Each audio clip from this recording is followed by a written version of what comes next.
Hey guys, in this video I would like to answer the most frequently asked questions about the writing course. And I have two of them: Confident Business Writing for Non-Native Speakers, which is big. It's a lot of work, 9 months of work. And I have a shorter one, Learn to Think in the English Language, which is 4 months of work.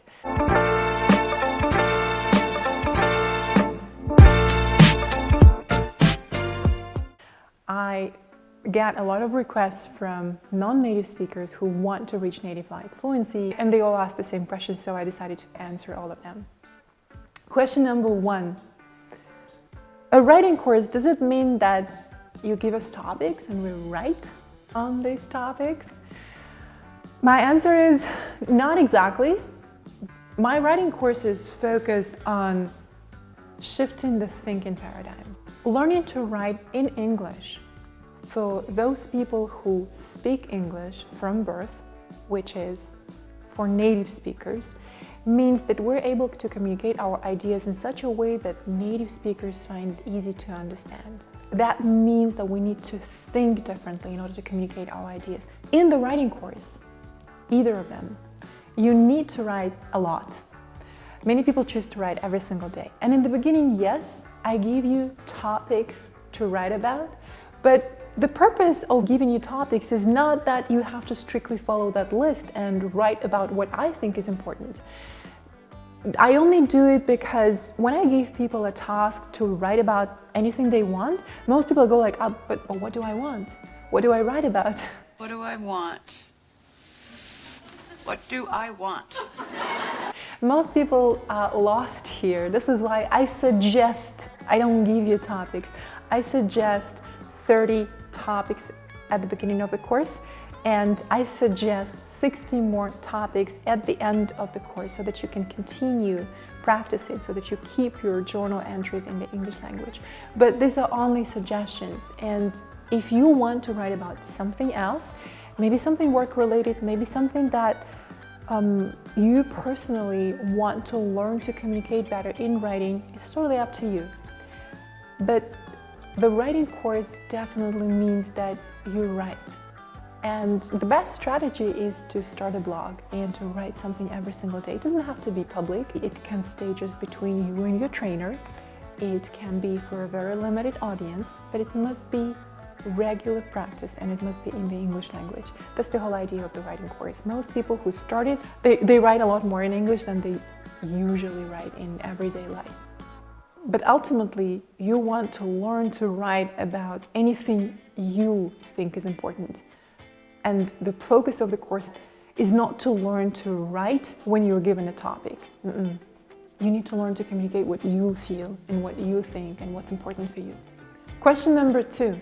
Natalia, you talk a lot about learning to think in a foreign language and learning to learn. What exactly do you mean by that? My answer is, what we do in this course, what people do in this course, is they learn to advance their English skills even further, without me or without anyone else. Because there's a variety of practical materials available online, but the truth is that people don't know what to do with them. People have no strategy to reach native-like fluency. They watch TV shows without subtitles, they read news in English, they watch English movies, but many people who do all these things share with me that they still feel they're stuck at the same level. I'm stuck! And the truth is that people don't know the strategies and therefore they don't use them. So in the course, we learn to think in a foreign language. What does it mean? It means that when you already are pretty advanced, you need to shift your focus from yourself and from demanding from yourself to say everything correctly. You need to stop worrying about your image when you speak, because most people are terrified of making a mistake. What matters to them is how they look and how they sound when they speak English. They want to be correct, they want to sound fluent, they want to speak without hesitation, they want to spontaneously reply when the topic is just anything. They care about their own reputation as a speaker when they communicate. But when we're already advanced, we need to shift our focus And we need to focus on the person we're speaking with or a group of people we're speaking with, because the job here is not to look good. The job is to be understood. And that means to understand the information of your communication partner. Like, what language do they understand? And I don't mean English or German or Spanish or Russian here. I mean, how do they perceive information? Because if you speak to your colleagues at work, or if you speak to your children, or if you speak to your grandma, and if you want to communicate the same idea to all of them, right? You're going to choose different vocabulary and different tactics. So the same applies here. When we want to communicate important information to native speakers of the English language, we need to understand how they think. We need to understand how they perceive information and what they see and what they hear when we talk. Very often we send one message, an absolutely different message can be received, and is often received by native speakers, because we either translate or we communicate incorrect concepts or alien concepts to them. And we think we said everything correctly, but they didn't understand the message. They don't understand. And there's a big difference, trust me, when you're already advanced, moving up is a lot harder than when you're elementary, because when you're elementary, you move incredibly fast.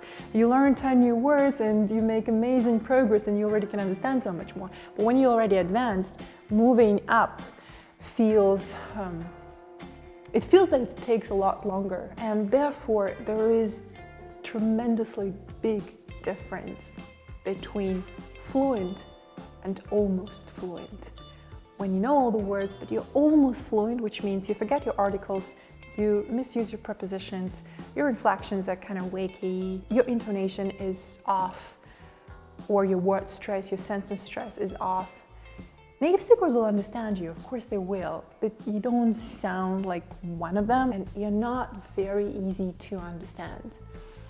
And when it comes to communicating complex and important ideas, the chance is high that the message will be miscommunicated and misinterpreted and not received. That's why we focus on understanding how other people think. When you understand how they think, you know how to deliver information. But that requires a lot from you too. That means that you need to change the way you think about things in a foreign language. It's like you're developing a completely new parallel universe of thoughts. Like your thoughts flow differently when you think in English, and you sound differently when you speak in English and when you speak in your first language, and that's absolutely normal. I sound quite differently when I speak Russian and when I speak German, and sometimes when my clients call me and I reply in Russian, they go like, did I call the right number? Is that really you? Is that you? And that's absolutely normal. To summarize, in the course you learn to apply strategies to continue advancing your language skills on your own independently. You don't need textbooks any longer. You don't need a teacher twice a week. You don't need any special courses or anything. Once you know how to work with information that's available in abundance online, you know how to improve, and you get very definite results. Question number 3. What do you mean by individual feedback and individual work? All of my courses on this platform imply individual feedback and individual work. None of my courses are just an entertaining video library of pre-recorded video lessons that people can watch at their own pace and kind of do nothing about them. I do this with a clear purpose to change the way people learn soft skills online. And I don't believe that you can learn them online just by watching videos. Now that I don't believe. And I know that when people learn something new, when they do certain exercises for the first time, they're never gonna get good at it the first time they try, never. And it's unrealistic to demand from people that they watch a video, they try once and they succeed. When you finish an online course, it does not guarantee you get a skill. When you watch a video lesson, it does not guarantee you learned what the video lesson was about. Only after you have done a lot of practical exercises, only after you have done it yourself, you learn to self-correct your work, and only after you have done a lot of iterations of the same task, you can say that you learned it, because the next time you can do it without being told how to do it, without instructions, and whenever it's necessary. And usually it's necessary in a conversation right now and in real world situations, right? When you practice, when you start doing those new exercises, you always receive individual feedback. For example, my course starts with a 30-day challenge where people need to produce a piece of text every day for 30 days. I suggest topics, but they can choose topics of their own. It's an amazing exercise, an amazing monthly challenge, and everybody gets individual feedback on every detail of what they're writing, because my job is to show what people don't notice. My job is to show what people don't see, because usually people speak the way they think is correct, the way they think is English. And my job is to show where the text stops, because the music stops in the text. And English is like music. It's like music. When you speak it correctly, and English has rhythm and stress, it's very prominent in the English language, and we don't have that in Russian at all. So when the music stops, the reader stops as well, because they cannot understand what you actually mean in this text.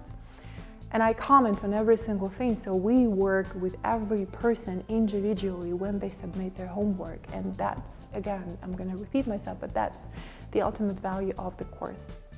Think about it as an individual program, individual mentorship program, where the trainer gives individual personalized feedback on every piece of work that you submit. We also have an online community, an online group where I post additional tasks, additional information, and you can participate, you can do those tasks, you can talk to other people, but you don't have to, right? If you want to stay anonymous, you can.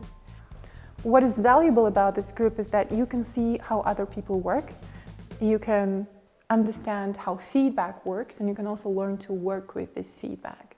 But yes, I give individual feedback to every single person in the course for 9 months or 4 months, depending on the course you choose to take. Question number 4. So this is the writing course. It means that we only write? Yes and no. This is the writing course, but the ultimate goal of the course is that you improve your speaking skills and you reach native-like fluency when you speak. Native-like fluency doesn't only mean great speaking skills. We also talk about listening fluency, reading fluency, and writing fluency here. But I have developed a strategy to improve the way you communicate when you speak through writing. Because when we speak, we don't have the time to analyze the way we speak. And when we're in a situation where we must speak right now, we usually use vocabulary, word combinations, intonations that we have already used before. And we know we're safe when we use them. When you write, you have a chance and you have the time to look at the way you think, to actually analyze how you talk with other people. And when you look at it, in writing, you see so much more. You learn to give feedback to yourself. You learn to identify what needs to be removed from your vocabulary, from your speech, what can be added, and you ask yourself legit questions like, why do I even talk like this? Why do I do it? Most people, trust me, never listen to themselves. They have never had anyone record them, so they have no idea what they sound like, and they have no idea what their thoughts sound like. When we speak, we vocalize our thoughts. We show other people the way we think. When you're able to write down what you think, you can clearly look at how you think and what's going on in your head. Our job is to learn to apply self-correcting algorithms to make sure that the way we speak, when we speak English with native speakers, sounds English, sounds correct, and sounds very clear, so that people don't struggle understanding us. Therefore, I choose writing as an instrument to improve your overall ability to communicate in the English language. Do I learn to write a resume in English here? The answer is yes. You will learn to write a resume here, a video resume. You will update your LinkedIn profile. You will learn to write cover letters if necessary. You will create a master resume and you will learn to adjust this master resume to every position you apply for. If you want to just work on your resume, you might want to check out my other courses which focus on the resume only. However, if you choose to work with the big course, Confident Business Writing for Non-Native Speakers, and you work for 9 months with us, then yes, you will update your resume in this course as well. Even if you're not looking for a job, you know, it's such an insightful exercise. It's great to analyze how much you're worth, what your achievements are, what you actually can do as a professional, what your strengths are. And if you need to make self-presentations at work, if you need to introduce yourself to other people a lot, then working on your resume really helps to understand how to position yourself and how to talk about yourself. So for me, this is very insightful work. And I love updating my own resume, even though I'm not actually looking for a job. I love crafting those sentences because I'm learning to talk about myself in the English language and in the kind of language that native speakers will easily understand. How long will every exercise take me to complete, and how long does this all last? How long does this last? The answer is, again, I don't know how long every exercise will take you to complete. You gotta tell me. You have to try, time yourself, and let me know, or at least let yourself know how long it takes you today to do this kind of work. All the exercises I'm offering in the course are probably gonna be new to you. Therefore, it's hard to tell. It's hard to predict how long it's going to take you to complete the exercise. You do not need to do them every single day, every day at 8 a.m.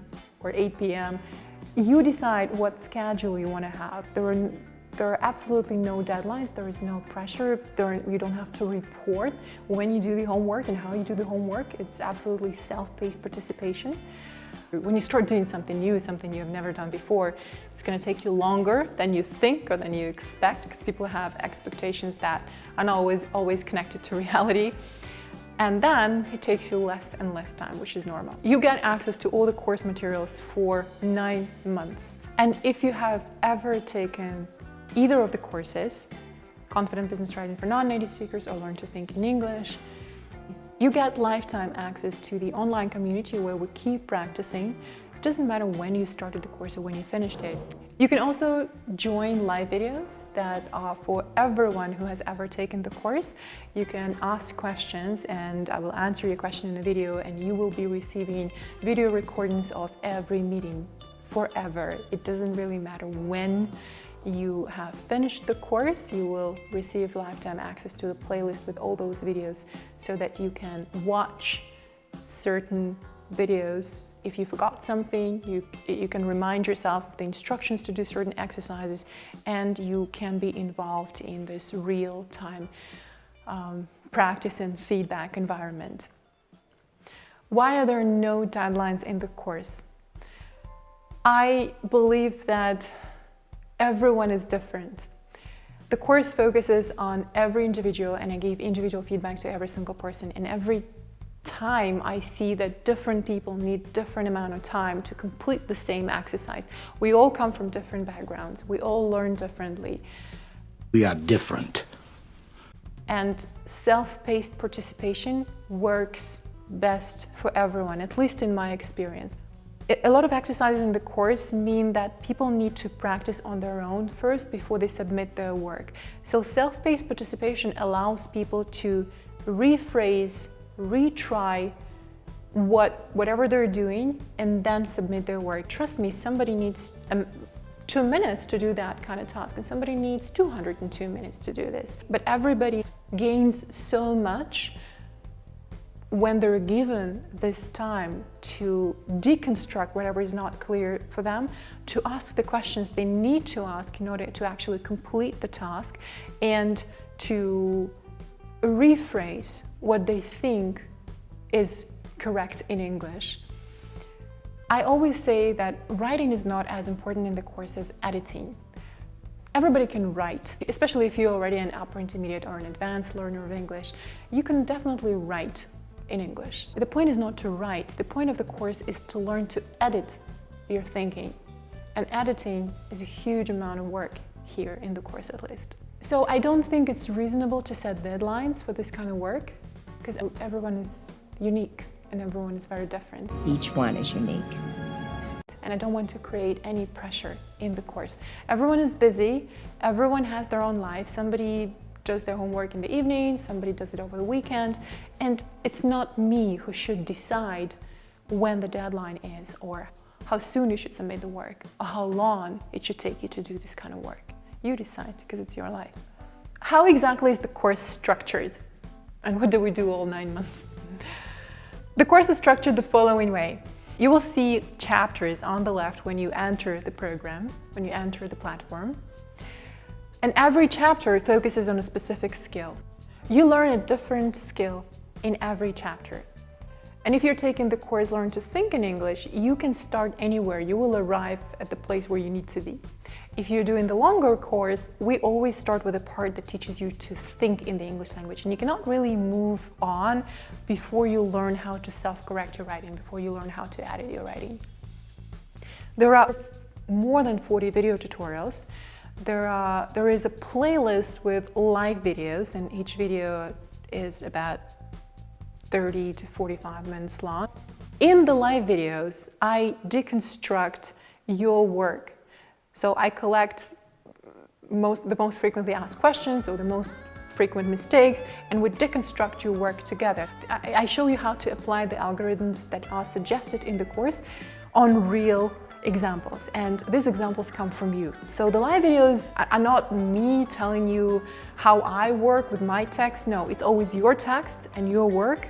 So think about it as video feedback on your work.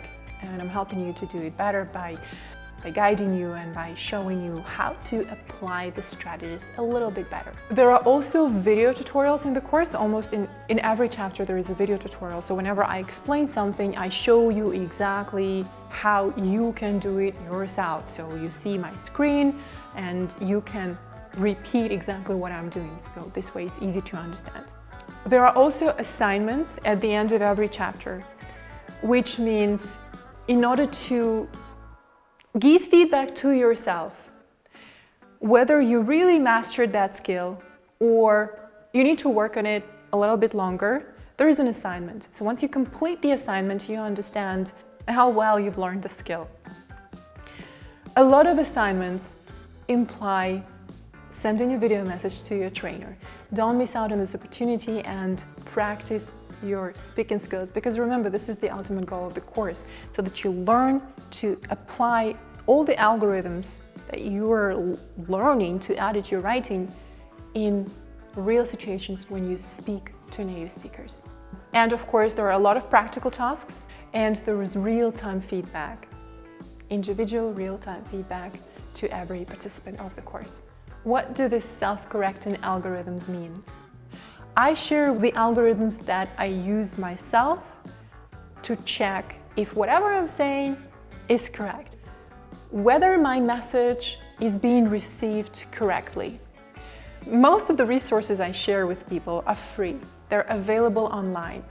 The only challenge is to learn to use them. I see an opportunity where many people see a simple website, and people who take the courses, they learn to do the same. They see opportunities everywhere because they are everywhere. Many opportunities.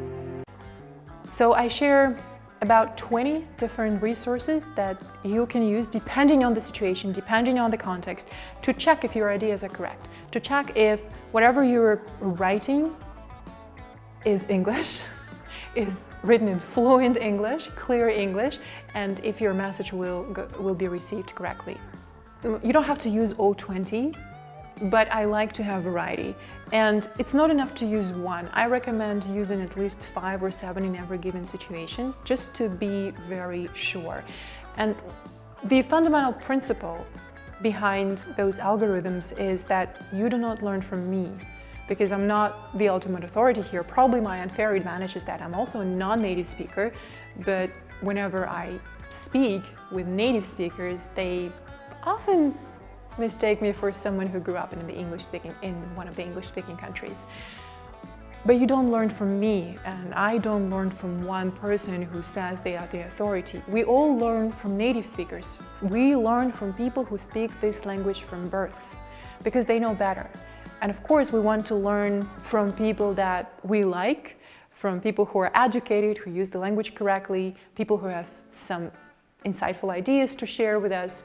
We learn from them, but it's important to know how to learn from them and how to apply what you learn from them when you speak yourself. So think about it as 20 different websites that help you navigate through, this ocean of doubts and ideas. Is whatever I'm saying correct? Is it appropriate? Is it English? Is it going to be well received? When you learn to apply those strategies, you achieve confidence. And the purpose of applying them is reaching this stage where you're 100% confident that whatever you're saying is correct. And when you're confident, it's just a different world. It's a life-changing thing. When you're confident, you feel drastically different when you communicate with people in English. When you have doubts about every single word you're about to utter, but you doubt yourself, it makes it hard not only for you to communicate, but also for another person who's trying really hard to understand what you have to say. So we learn to self-correct our thinking to reach this level of confidence. And it's okay if you need to edit your text again and again. It's okay if you need to correct yourself again and again. Editing is hard and can be harsh too very often, but we need to learn to edit our thoughts in order to arrive at a very clear understanding of how we need to use the language so that native speakers understand us easily. Why do you talk about iterations so much? The answer is iterations and repetition are slightly different things to me. Everybody has heard the phrase that we learn by repetition. But repetition can mean you repeat the same thing again and again. When you repeat the same thing again and again, you probably get the same results again and again. What we want to do is we want to do iterations of the same task with the purpose to improve every time we do the same task again. This is why editing is important. If you take my listening course, you also know that iterations are crucial and people come back to the same task again and again because the first time they listen to a podcast or a movie, they understand probably half of what people are saying, but after the third or maybe the seventh iteration, they hear every single word and they understand everything that people mean, not just what people say, but what people mean. In the writing course, our task is different. We need to do iterations not in order to understand what people tell us, but in order to be understood. We do iterations in order to communicate our message in such a way that people get it the first time they read it or the first time they hear it. Coming back to the same task again and again is very frustrating for a lot of adults. At least this is how I find it. But it shouldn't be. Unfortunately, when we were in school, and this is how I remember it, when we did writing tasks, we would just hand in our work, we would receive teacher's remarks all in red and a grade, right? Okay, you get A for this task or you get an F. Like if you went to a Russian school, you would get a 3 or 4 or whatever, 5 and a minus. And then you simply move on to the next topic. You never come back to the same work and you never understand what you can improve about this work and what you can do better. Imagine writing tasks at school had been different. What if we had to revisit our own writing and let's say make it shorter? Imagine we wrote 3 pages. What if the next task had been to fit it on 1 page and then in 1 paragraph and then in 1 sentence? People are not used to the idea of revisiting their own work, and it's crucial if we want to change the way we think and if we want to understand how we think ourselves and how other people think. If we see those differences, it's very easy to understand how we need to communicate in order to explain our ideas to them in their language. But instead, people choose to translate their own ideas in their every single word of what they think in their first language. And this translation doesn't help native speakers understand what you mean. It doesn't help. That's why iterations are important. We come back to the same exercise, but not just for the purpose of coming back to it 30 times, but with a clear purpose.